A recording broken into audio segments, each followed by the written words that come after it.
ராமநாதபுரம் மாவட்டம் கமுதி அருகே பசும்பொன்னில் முத்துராமலிங்க தேவரின் குரு பூஜை விழா யாகசாலை பூஜையோடு தொடங்கி இருக்கிறது. முதலில் அந்த காட்சிகளை பார்க்கலாம்.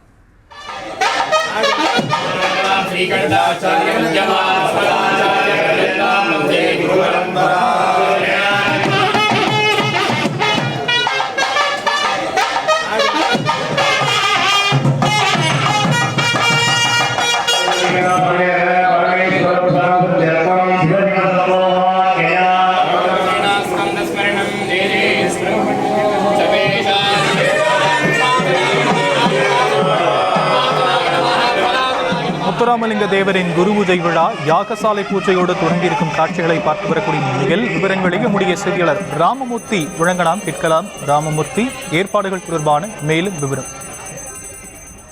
நிச்சயமாக சியாம், பசுமன் முத்துராமலிங்க தேவர் குரு பூஜை விழா யாகசாலை பூஜையோட முதல் நாள் நிகழ்ச்சி இன்று தொடங்கியது. அதாவது ராமநாதபுரம் மாவட்டம் கமுதி அருகே உள்ள பசுமனில் வரும் 30ஆம் தேதி பசுமன் முத்துராமலிங்க தேவரின் 63வது குரு பூஜை விழா 118வது ஜெயந்தி விழா கொண்டாடப்பட உள்ளது. இந்த நிலையில் தேவர் நினைவாலயத்தில் இன்று 28ஆம் தேதி யாகசாலை பூஜையுடன் விழா தொடங்கியது. இதில் பிள்ளையார்பட்டி பிச்சை குருக்கள் ஏற்பாட்டில் சங்கர் குருக்கள் தலைமையில் நடைபெற்றது.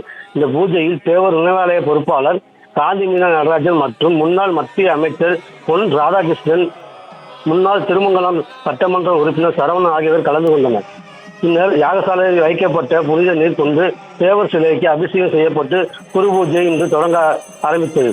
வரும் 30ஆம் தேதி தமிழக முதல்வர் மு.க. ஸ்டாலின் தலைமையில் திமுக அமைச்சர்கள் சார்பில் அஞ்சலி செலுத்த உள்ளனர். அதேபோல் அதிமுக சார்பில் எடப்பாடி பழனிசாமி தலைமையில் முன்னாள் அமைச்சர்கள் மற்றும் துணை ஜனாதிபதி சி.பி. ராதாகிருஷ்ணன், மத்திய நிதி அமைச்சர் நிர்மலா சீதாராமன் மற்றும் பிஜேபி, மதிமுக, அமமுக ஆகிய கட்சிகள் அஞ்சலி செலுத்த உள்ளனர்.